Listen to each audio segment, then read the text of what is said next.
ही खुद अपनी मेहमान बहुत अपनी सरफरोशी हुई तमन्ना का।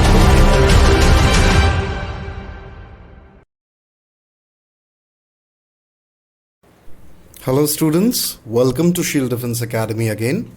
I hope you all are doing good and keeping up well with your preparation.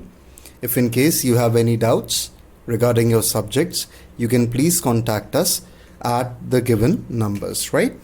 So let us get started with today's our topic, and that is conjunction, right? आज हम conjunctions के ऊपर बात करेंगे. A very lengthy topic, though I have tried to reduce it a lot. मैंने बहुत कोशिश की इसको बहुत छोटे में समझाने की, yet it is a lengthy topic, right? तो चलिए विदाउट एनी डिलेज शुरू करते हैं आज के टॉपिक को. Conjunction. First of all let me tell you, conjunction को आप पेपर में कहाँ कहाँ देख सकते हैं, कहाँ कहाँ इसका यूज़ होगा कंजंक्शन का. अगर हम यूज़ की अगर बात करते हैं, कंजंक्शन एरर्स में आ सकता है, सेंटेंस इंप्रूवमेंट में आ सकता है, फिल इन द ब्लैंक्स में आ सकता है, राइट? कंजंक्शन इसीलिए बहुत ज़्यादा हमारे लिए ज़रूरी हो जाता है कि हम कंजंक्शन को बहुत अच्छे से पढ़ें. Because let me tell you, दो टॉपिक्स हैं हमारे ऐसे जो कि काफ़ी लेंदी भी हैं और सबसे ज़्यादा इंपॉर्टेंट भी हैं. वो है कंजंक्शन और दूसरा है प्रीपोजिशन, राइट? इन दोनों को हमें बहुत डिटेल में, बहुत अच्छे से, बहुत ध्यान से हमें इनको पढ़ना होगा. ओके, चलिए शुरू करते हैं हम लोग कंजंक्शंस के साथ. What is the conjunction? First of all, Hindi में हम इसे क्या कहते हैं? संयोजक. हिंदी में कंजंक्शंस को क्या कहा जाता है? संयोजक. संयोजक दो वाक्यों को जोड़ने का जो काम करता है, ये आपको पता है, राइट? पेपर में फिलहाल ये सब नहीं पूछा जाता कि क्या डेफिनेशन है या क्या टाइप होते हैं उसके, ये सब नहीं आता, सीधे क्वेश्चन आता है, ठीक है? लेकिन हम लोगों को क्योंकि प्रिपरेशन हम कर रहे हैं तो हमें बहुत प्रॉपरली गाइडलाइंस बना के चलनी होगी. तो चलिए पहले इसके टाइप्स देख लेते हैं, then will talk about further कि इसको पेपर में यूज़ कैसे करना है, ठीक है? Please look at your screens. आप देख सकते होंगे conjunction is basically of two types, simple and correlative. बहुत बेसिक लेवल पे मैं आपको बता रहा हूँ, और भी डिवीजन होते हैं वैसे, लेकिन मैं समझाने के लिए पेपर के पॉइंट से बता रहा हूँ, केवल एक अंडरस्टैंडिंग बनाने के लिए आपकी, ठीक है? Conjunction is of two types. Simple conjunction. Simple conjunction क्या होती है? जो दो वाक्यों को साधारण बस उसका जोड़ने का काम होता है. जैसे एंड हो गया, बट हो गया, स्टिल, बिकॉज, दो, ऑल दो, बहुत सारे, और हो गया, ये सारे आपके क्या होते हैं? Simple conjunctions, right? दूसरी क्या होती है आपकी? Correlative conjunction. नाउ ये जो कोरिलेटिव है ये बहुत इंपॉर्टेंट है आपके पेपर के लिए, यही मेनली आएगी पेपर में. पेपर में सिंपल नहीं आती है ज़्यादा. सिंपल का कभी कोई क्वेश्चन आ गया तो आ गया. इसीलिए हम लोग जो अभी प्रिपरेशन करेंगे, जो हमारी जो पूरी सीरीज़ है, मेनली ये पूरी बेस्ड किस पे? कोरिलेटिव कंजंक्शन पे, क्योंकि इसका बहुत ज़्यादा यूज़ देखा जाता है. चलिए देख लेते हैं व्हाट इज़ कोरिलेटिव. कोरिलेटिव क्या होती है? जो आपके केवल दो सब्जेक्ट्स को ही, आप ये कह सकते हैं, केवल दो वाक्यों को जोड़ने का ही काम नहीं करती, बल्कि साथ साथ दो सब्जेक्ट्स को भी रिलेट करती है. कैसे करती है वो आगे देखेंगे. अभी फिलहाल देखिए कौन कौन सी है. जैसे neither nor, either or, not only but also, no sooner than, as well as, in addition to, along with, together with, so on and so forth, right? बहुत सारी हैं.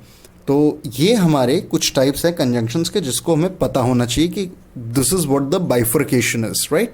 Now when we know what is a conjunction, what are the types of conjunction, let us straight away come on to some of the simple conjunctions जो हमारे paper में आनी expected है, right?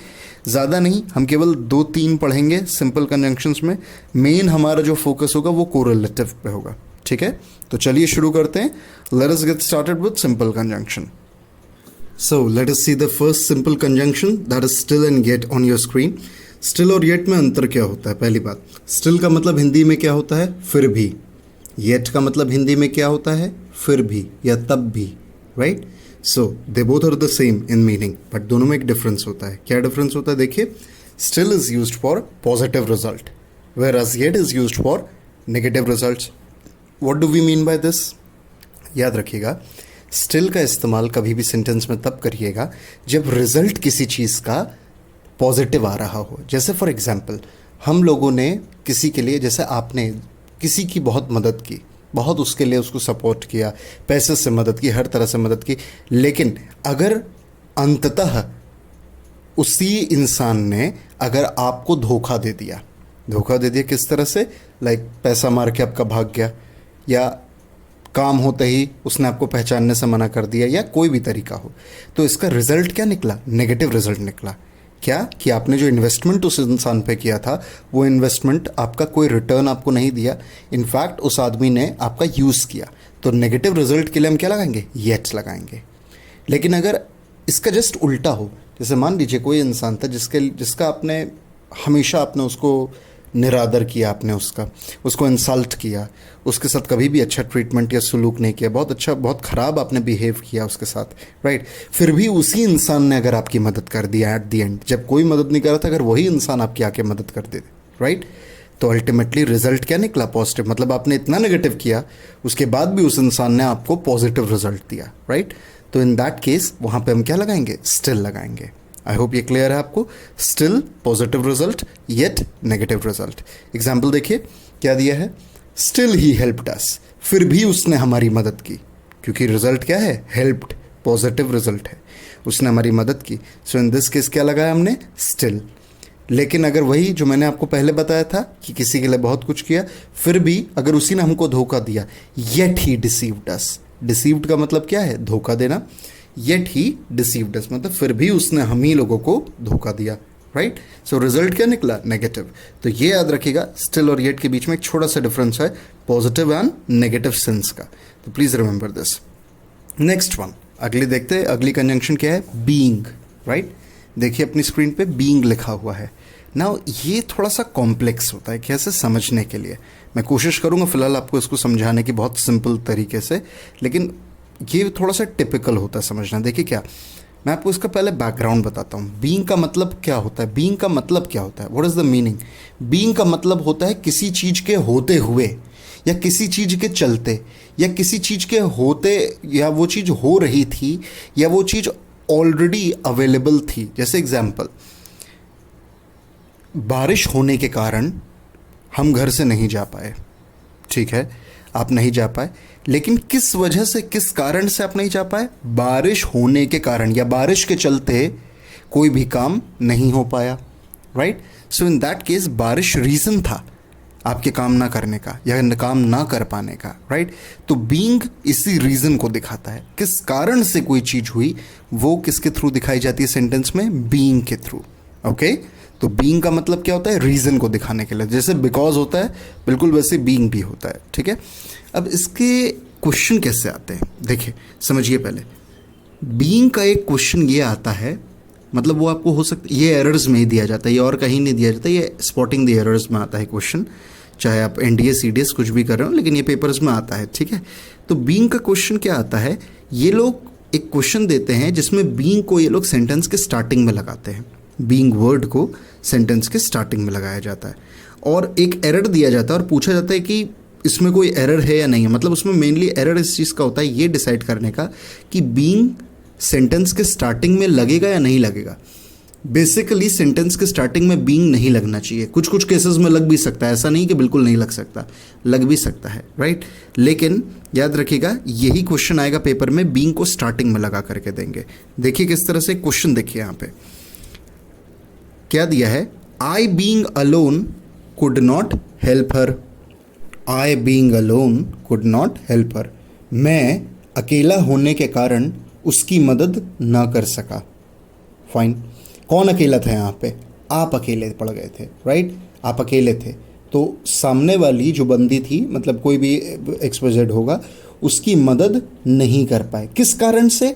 अकेले होने के कारण से। कौन अकेला था? आप अकेले थे। देखिए इसीलिए क्या लगा है, आई स्टार्टिंग में लगा है, क्योंकि यू वर अलोन, आप अकेले थे, इसीलिए उसकी मदद नहीं कर सके जिसकी आप मदद करना चाह रहे थे, ठीक है। तो क्योंकि आप अपने बारे में बात कर रहे कि आपकी मजबूरी थी, आप अकेले थे, आप किसी के साथ, आपके साथ कोई नहीं था कि आप अकेले किसी से भिड़ पाते, या कुछ भी रीज़न था, राइट। तो इस वजह से आई बीइंग अलोन, देखिए आई स्टार्टिंग में होना कंपलसरी है, लेकिन पेपर में वो क्वेश्चन कैसे देंगे? देखिए नीचे इसके जस्ट क्या दिया है, being alone I could not help her. अब ये सेंटेंस आपका गलत होगा। अब आप सोचेंगे क्यों गलत होगा, ऊपर वाले और नीचे वाले में क्या अंतर है? बात वही है, लेकिन सेंस ग्रामेटिकली गलत है। देखिए बीइंग अलोन का मतलब अकेले होने के कारण। कौन अकेले था? आप अकेले थे या वो अकेली थी? कौन अकेले था?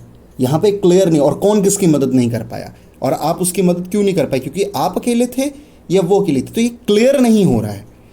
तो आपको ये दिखाना है कि आप उस समय अकेले पड़ गए थे, आपके पास कोई सपोर्ट नहीं था, राइट, और आप अकेले मैनेज नहीं कर पा रहे थे, इसलिए आप उस लड़की की मदद न कर पाए।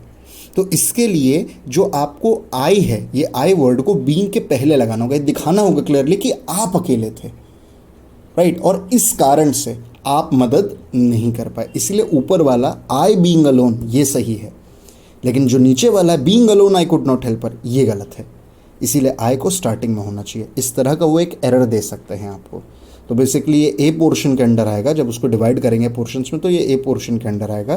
तो ये आपका आंसर यहीं पे होगा कि बीइंग के पहले आई लगना चाहिए। फाइन, इसके कुछ क्वेश्चंस देखिएगा, सॉल्व करने की कोशिश करिएगा ढूंढ करके, आपको डेफिनेटली बहुत क्लियर आइडिया हो जाएगा कि बीइंग का पेपर में इस्तेमाल कैसे होता है और कैसे क्वेश्चन आता है। ठीक है, एक एग्जाम्पल मैंने आपको दे दिया। तो चलिए, ये बात थी हमारी किसकी, सिंपल कंजंक्शन की। सिंपल कंजंक्शन में से ज़्यादा हम बात नहीं करेंगे क्योंकि इतना काफ़ी है बात करना। ठीक है, चलिए अब बात करते हैं कोरिलेटिव कंजंक्शन के ऊपर। What is a correlative conjunction? मैंने आपको बताया था, एक ऐसी कंजंक्शन जो दो सब्जेक्ट्स को जोड़ती है, जिसका काम दो सब्जेक्ट्स को जोड़ने का होता है। बहुत सारी होती हैं। सबसे पहले हम लोग इसको पार्ट्स में डिवाइड कर लेते हैं। फर्स्ट पार्ट देखिए क्या दिया है, neither nor, either or, not only but also. Neither nor का मतलब क्या होता है, ना तो ये ना तो वो। ईदर और का मतलब क्या होता है, या तो ये या तो वो। नॉट ओनली बट ऑल्सो का मतलब क्या होता है, ना सिर्फ ये बल्कि साथ साथ ये भी, कोई दूसरी चीज़ भी, राइट। कभी नोटिस करिएगा कि नीदर के बाद भी एक आदमी होगा और नॉर के बाद भी एक आदमी होगा। दो लोग होंगे ऐसे सेंटेंसेस में। ईदर के बाद भी यही होगा और के बाद भी यही होगा। नॉट ओनली के बाद भी यही होगा, बट ऑल्सो के बाद भी यही होगा। जैसे for example, neither Ram nor Shyam, either Sunita or Gita, not only the books but also the copies. तो इसमें दो चीज़ें हैं या दो लोग हैं हमेशा, राइट। यानी पहला सब्जेक्ट है जो ईदर के बाद आ रहा है और दूसरा सब्जेक्ट है जो किसके बाद, और के बाद आ रहा है। पहला सब्जेक्ट है जो नीदर के बाद, मतलब neither, either or not only के बाद जो आ रहा है वो पहला सब्जेक्ट है, और इसके अलावा जो नॉर और बट ऑल्सो के बाद लगेगा वो आपका क्या है, दूसरा सब्जेक्ट है। याद रखिएगा, आगे जो वर्ब लगेगी या जो जेंडर लगेगा वो हमेशा किसके अकॉर्डिंग, देखिए यहाँ पे क्या लिखा है, किसके अकॉर्डिंग लगेगा, सेकंड सब्जेक्ट के अकॉर्डिंग। सेकंड सब्जेक्ट कौन सा है, वो जो बाद वाला व्यक्ति है, वो जो बाद वाली वस्तु है जिसके बारे में आपने बात की। एग्जाम्पल के तौर पे देखिए, एग्जाम्पल्स इसके देखिए, आपको एकदम समझ में आ जाएगा जो मैं कहना चाह रहा हूँ। Neither boss nor the employees were present. Please understand one thing. देखिए यहाँ पे क्या दिया है, पहले एग्जाम्पल में आपको क्या लिख के दिया है, लिखा है neither nor, right, neither boss nor दी एम्प्लॉयज। तो बॉस क्या है, फर्स्ट सब्जेक्ट है, और एम्प्लॉयज क्या है, सेकंड सब्जेक्ट है, क्योंकि नीदर के बाद क्या आ रहा है, बॉस, और नॉर के बाद क्या आ रहा है, एम्प्लॉयज, राइट। तो नोटिस करिएगा यहाँ पे सेकंड सब्जेक्ट कौन सा है आपका, नॉर के बाद वाला। नॉर के बाद क्या दिया है, एम्प्लॉयज, राइट। एम्प्लॉय दिया है कि एम्प्लॉयज दिया है, ध्यान से देखिए क्या दिया है, एम्प्लॉयज। प्लूरल है ना, सिंगुलर तो नहीं है, क्या होगा, प्लूरल है, तो आगे जो वर्ब लगेगी वो भी आपकी क्या होगी, प्लूरल, यानी वर लगेगा। देखिए इसीलिए क्या लगा है, वर प्रेजेंट। क्लियर हुआ आपको? यहाँ पे वॉज नहीं लगा सकते, यहाँ पे आप क्या लगाएंगे, वर लगाएंगे। क्यों? क्योंकि जो नॉर के बाद है हमें उसके अकॉर्डिंग वर्ब लगानी होगी। ऐसे ही ईदर में भी होगा, ऐसे ही नॉट ओनली बट ऑल्सो में भी होगा। किसके अकॉर्डिंग, जो सेकंड सब्जेक्ट होगा, जो बाद वाला होगा। पहला वाला व्यक्ति के बारे में बात नहीं करनी है, उससे कोई मतलब नहीं है। जो सेकंड होगा, अगर वो सिंगुलर है तो आगे वर्ब सिंगुलर लगेगी, अगर वो प्लूरल है तो आगे वर्ब प्लूरल लगेगी। जैसे कि फर्स्ट सेंटेंस में आपको दिखा है, नीदर बॉस नॉर दी एम्प्लॉयज, तो सेकंड कौन सा है, एम्प्लॉयज है, राइट। इसीलिए यहाँ पे क्या होगा, वर होगा। अगर इसका उल्टा दिया होता, जैसे neither the employees nor the boss, मान लीजिए ऐसे दिया होता, neither the employees nor the boss, just उल्टा रिवर्स कर लीजिए इसको, तो एंड में क्या आता, नॉर के बाद क्या आता था, वहाँ पे बॉस आता। तो बॉस सिंगुलर है, बॉस तो एक होगा ना, तो वहाँ पे वर्ब क्या लगती है हमारी, वॉज। क्लियर है आपको? चलिए एक एग्जाम्पल और देखते हैं, आपको भी क्लियर हो जाएगा। और next sentence, either students or the teacher, right? Either students or the teacher is at fault, right? मतलब सेंटेंस का ट्रांसलेशन क्या है, या तो स्टूडेंट्स या तो टीचर, कोई एक दोनों में से किसी एक की गलती है, राइट। अब वर्ब क्या लगेगी, देखिए यहाँ पे इज लगा है, क्यों लगा है नोटिस करिए। ईदर और दिया है, ईदर और के साथ भी वही रूल चलेगा जो नीदर नॉर के साथ चला था, भाई सबके लिए वही रूल है, सेकंड सब्जेक्ट लगेगा, राइट। तो ईदर के बाद क्या आया है, स्टूडेंट्स आया, स्टूडेंट्स क्या फर्स्ट सब्जेक्ट है, लेकिन और के बाद क्या आया है, द टीचर आया है, टीचर, टीचर क्या है, सेकंड सब्जेक्ट है। और हमारी वर्ब्स और सारी आगे की चीज़ें किसके अकॉर्डिंग लगेंगी, सेकंड सब्जेक्ट के अकॉर्डिंग। ध्यान से देखिए, और के बाद क्या दिया है, द टीचर, टीचर्स नहीं, टीचर दिया है, टीचर एक टीचर कोई, सिंगुलर, इसीलिए देखिए आगे क्या लगा है, इज लगा है। आई होप ये क्लियर है आपको, राइट। सेकंड सब्जेक्ट के हमेशा अकॉर्डिंग लगाइएगा, फर्स्ट से कोई मतलब नहीं, पहले क्या लिखा है उससे कोई, नीदर के बाद क्या दिया है, ईदर के बाद क्या दिया, नॉट ओनली के बाद क्या दिया, कोई फर्क नहीं पड़ता।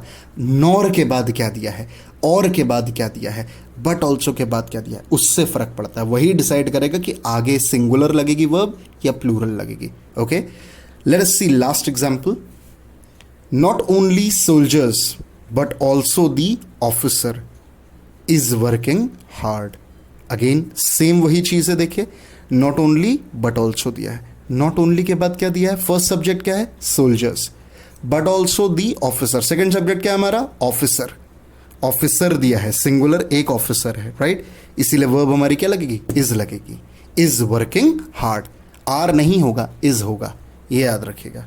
इसका जस्ट अगर हम उल्टा दिया होता, मान लीजिए हमको सेंटेंस में जस्ट रिवर्स दिया होता, क्या, जैसे not only the officer but also the soldiers, तो सोल्जर्स अगर एंड में होता तो वर्ब क्या लगती, आर हो जाती, आर वर्किंग हार्ड। लेकिन यहां हमको बाद में क्या दिया, बट ऑल्सो के बाद क्या दिया, ऑफिसर, तो ऑफिसर के अकॉर्डिंग जो बाद में आएगा उसके अकॉर्डिंग वर्ब लगानी है। अगर ये सिंगुलर होगा तो वर्ब सिंगुलर, अगर ये प्लूरल होगा तो वर्ब भी प्लूरल हो जाएगी। फाइन एवरीबडी, तो आई होप ये क्लियर होगा आपको, इसमें कोई डाउट वाली बात नहीं होगी, बहुत सिंपल है, right. Is it simple, yes it is. ध्यान से देखिए, बहुत आसानी से, बस एक कॉन्सेप्ट समझना है आपको, राइट, इस तरह से। तो चलिए, ये थी बात neither nor, either or, not only but also के बारे में हम लोगों ने बात कर ली। Coming on to the next set of conjunctions, correlative conjunctions precisely, क्या दिया है, हार्डली, स्कार्सली, नो सूनर। इनका मतलब क्या होता है, ये इसका मतलब क्या है, याद रखिएगा। हार्डली, हार्डली और हार्ड में अंतर होता है। हार्ड का मतलब होता है कठोर, हार्डली का मतलब होता है बड़ा मुश्किल से, स्कार्सली का भी यही मतलब होता है, ठीक है। नो सूनर का मतलब भी यही होता है, जैसे ही ऐसा हुआ कि इतने में ये हो गया। जैसे सेंटेंस जब हम आमतौर पे बनाते हैं, जैसे मुश्किल से 2 ही लोग आए होंगे, मुश्किल से बस 5 मिनट हुआ था मेरे को बैठे हुए कि मेरे को इन्होंने काम बता दिया। तो जब हम लोग ऐसे स्टार्टिंग करते हैं, मुश्किल से ऐसा हुआ ही था कि इतने में ये हो गया, तो वहाँ पे हार्डली, स्कार्सली या नो सूनर लगाया जाता है अंग्रेजी में। फाइन, तो ये याद रखिएगा। अब इनमें बस 2 चीज़ों को याद रखिए, हार्डली स्कार्सली के साथ सेंटेंस में व्हेन लगता है, राइट। हार्डली स्कार्सली के बाद सेंटेंस में क्या लगेगा, व्हेन लगेगा, और नो सूनर के बाद क्या लगेगा, दैन लगेगा। ये याद रखिएगा, ये बहुत इंपॉर्टेंट है बेटा। इससे पहले पेपर में questions have come, they have appeared, and you must be acquainted with this, right. You cannot afford to skip this portion, बहुत इंपॉर्टेंट है ये। सो हार्डली स्कार्सली के साथ क्या लगाएंगे, व्हेन लगाएंगे। नो सूनर के साथ क्या लगाएंगे, दैन लगाएंगे। THAN याद रखिएगा, दैन लगाएंगे, देन नहीं, THEN नहीं, THAN लिखा है। पेपर में वो क्वेश्चन देंगे आपको, दैन के बदले देन दे देंगे, आपको ध्यान भी नहीं पड़ेगा, आपको लगेगा हाँ हाँ सही है, लेकिन प्लीज़ रिमेंबर THAN लिखा होना चाहिए, EN नहीं होगा, EN दिया है गलत है। दान है तो मतलब दान है। नो सूनर के साथ दान और हार्डली स्कार्सली के साथ व्हेन। एग्जाम्पल देखिए, hardly had he reach the station when the train left. Translation क्या है, मुश्किल से वो स्टेशन पहुंचा ही था, राइट, इतने में ट्रेन निकल गई या ट्रेन छूट गई, गाड़ी छूट गई, मतलब वो लेट हो गया। कहने का मतलब ये, मुश्किल से वो स्टेशन बस पहुंचा ही था कि इतने में ट्रेन निकल गई। तो हार्डली दिया है ना, हार्डली के साथ देखिए क्या लगेगा, व्हेन लगेगा। कोई और वर्ड लग ही नहीं सकता, देन नहीं लग सकता, कुछ भी नहीं लग सकता, केवल क्या लगेगा, व्हेन होना चाहिए। व्हेन मतलब व्हेन, हार्डली स्कार्सली दोनों के साथ क्या होना चाहिए, व्हेन होना चाहिए। ये कॉन्सेप्ट आपके दिमाग में एकदम बैठा होना चाहिए, क्योंकि इसके क्वेश्चन पहले भी आए हैं। हार्डली के साथ व्हेन। सिमिलरली नो सूनर के साथ अभी हम लोगों ने क्या बात की, दैन लगेगा। एक एग्जाम्पल और देखिए नीचे, no sooner did he step out than it began to rain again. मतलब ट्रांसलेशन क्या है, जैसे वो घर से बाहर निकला, वो मतलब जैसे ही घर से उसने कदम बाहर निकाला, इतने में फिर से बारिश शुरू हो गई, राइट। तो मतलब मुश्किल से उसने बस घर से कदम निकाला ही था कि इतने में फिर से बारिश शुरू हो गई। ये इसका ट्रांसलेशन है। लेकिन इसमें क्या लिखा है देखिए, नो सूनर। नो सूनर दिया है ना आपको, नो सूनर के साथ अभी हम लोगों ने पढ़ा था, क्या लगता है बताइए, दान। तो यहाँ पे करेक्ट क्या होना चाहिए, दान। जैसे no sooner did he step out than it began to rain again. ये आपका करेक्ट सेंटेंस होगा, ये याद रखना है आपको, ठीक है guys, it is important. Okay, so बिल्कुल वैसे ही अब इस चीज़ को आपको क्या करना है, प्रैक्टिस करना है, क्वेश्चंस ढूंढ करके। कोई भी प्रैक्टिस बुक उठाइएगा, आपके पास प्रीवियस ईयर पेपर होगा, कुछ भी होगा, कंजंक्शन का चैप्टर खोलिए, उसमें पीछे क्वेश्चंस देखिए, कुछ क्वेश्चंस दिए होंगे, उनको लगा करके सॉल्व करना शुरू करिए। Definitely I am very sure कि आपको ये क्वेश्चंस मिलेंगे और आप इनको सॉल्व भी कर पाएंगे, राइट। तो please practice this is important, right. No sooner के साथ दान लगेगा और हार्डली स्कार्सली के साथ वेन लगेगा, ठीक है। दान की स्पेलिंग का याद रखिएगा, देन नहीं दान होना चाहिए, ठीक है, याद रखिए। लास्ट सेगमेंट देखिए कोरिलेटिव कंजंक्शन का, वो क्या है, as well as, with, together with, no less than और अलोंग विद, राइट। ये दिए हैं आपको, ये बिल्कुल ध्यान से देखिए, ईदर और नीदर नॉर की तरह। जैसे नीदर के बाद एक सब्जेक्ट लगता था और नॉर के बाद दूसरा सब्जेक्ट लगता था, राइट। यहाँ पे भी देखिए एज वेल एज, जैसे Ram as well as Shyam, तो कितने लोग आए, 2 लोग आए, right. You with your wife, तो यू पहला सब्जेक्ट है, वाइफ क्या है, दूसरा सब्जेक्ट है। I together with my family, right, तो आई पहला सब्जेक्ट है, टुगेदर विद के बाद क्या लगा है, फैमिली, फैमिली आपका क्या है, दूसरा सब्जेक्ट हो गया, राइट। अब फर्दर एक और एग्जाम्पल देख ले, जैसे अलॉन्ग विद दिया है आपका, teacher along with the students, तो टीचर फर्स्ट सब्जेक्ट है और अलॉन्ग विद दूसरे के बाद जो आपका क्या है, स्टूडेंट्स दूसरा सब्जेक्ट है, right. I know less then you, right, मैं तुमसे कुछ कम नहीं, राइट, ऐसे। तो आई क्या है, पहले आया है, तो आई फर्स्ट सब्जेक्ट है और यू क्या है, सेकंड सब्जेक्ट है, ठीक है। तो ये याद रखना है। अभी तक हम लोगों ने ऊपर वाले में याद करके देखा था, हम लोगों ने इससे पहले नीदर नॉर में सेकंड सब्जेक्ट के अकॉर्डिंग वर्ब लगती है ना, याद होगा आपको, ईदर और, neither nor, not only but also, बाद में क्या लगा उसके अकॉर्डिंग। इसमें जस्ट उल्टा होता है, इसमें फर्स्ट सब्जेक्ट के अकॉर्डिंग लगता है। देखिए क्या लिखा, सब्जेक्ट 1। इसमें क्या होगा, आपको ये देखना होगा कि जो पहला सब्जेक्ट यानी Ram as well as Shyam, तो पहले, अब इस बार आपको श्याम नहीं, इस बार आपको राम पे फोकस करना है। एज वेल एज के जो पहले लगा होगा उसके अकॉर्डिंग वर्ब लगेगी, ठीक है। एग्जाम्पल देखिए क्या दिया है, Kanta as well as her children is hungry, क्या लगा है, इज हंग्री, नोटिस करिए, क्यों, एज वेल एज दिया है सेंटेंस में, नोटिस करिए। एज वेल एज के पहले क्या दिया है, कांता, कोई औरत का नाम है, ठीक है। एज वेल एज के बाद क्या दिया है, हर चिल्ड्रन, चिल्ड्रन बच्चे, एक से ज़्यादा है यानी प्लूरल हैं, है ना। सेकंड सब्जेक्ट क्या है आपका, चिल्ड्रन, फर्स्ट सब्जेक्ट क्या है आपका, कांता। वर्ब किसके अकॉर्डिंग लगेगी इसमें, फर्स्ट सब्जेक्ट के अकॉर्डिंग। फर्स्ट क्या दिया है आपका, एज वेल एज के पहले क्या है, कांता, कांता एक औरत का नाम है, एक वुमन है, राइट, शी इज सिंगुलर, तो यहाँ पे क्या लगेगा, इज हंग्री, ना कि आर हंग्री। प्लीज़ रिमेंबर, ये बहुत इंपॉर्टेंट, इसमें बहुत कन्फ्यूजन होता है, लोग यहाँ पे भी आर लगा के चले आते हैं, क्योंकि उन्हें लगता है कांता और उसके बच्चों को मिला लो तो कई सारे बच्चे तो होंगे ही होंगे, तो प्लूरल लगा दो। ये गलती कभी मत करिएगा पेपर में, हमेशा as well as, with, along with, together with, इनके साथ जो होगी फर्स्ट सब्जेक्ट के अकॉर्डिंग ही वर्ब लगेगी। अगला देखिए, last example, I along with my friends dash going to watch a movie, मैं अपने दोस्तों के साथ एक मूवी देखने जा रहा हूँ, राइट। मैं चाहता हूँ कि आप इस असाइनमेंट की तरह लें और इस क्वेश्चन को सॉल्व करके आप इसका आंसर क्या होगा मुझे बताएं आप यहाँ पे कमेंट्स में, right. So I along with my friends, ध्यान से देखिएगा, अलॉन्ग विद दिया, उसके पहले क्या है, उसके अकॉर्डिंग वर्ब लगेगी, राइट। ये आपके सामने ऑप्शन है, इज एम आर लगाइए और मुझे बताइए क्या होगा इसका answer, okay. So this is all that you need to know regarding conjunctions.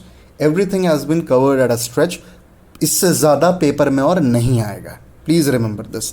जितना मैक्सिमम पोर्शन कवर हो सकता था या जो जहाँ पे इंपॉर्टेंट था, जहाँ से क्वेश्चन बनते हैं, प्रीवियस ईयर में आए हैं, राइट, उसको देखते हुए मैंने मैक्सिमम जितना है वो सब कवर करा है इसमें। There is nothing that you need to worry about, that no something more that we need to study, you don't need to study anything apart then this.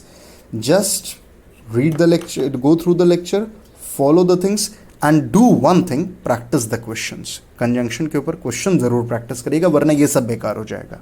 ठीक है, so do it and let me know if you have any problems and keep visiting Shield Defense Academy and keep up with your preparation, guys. Okay, thank you.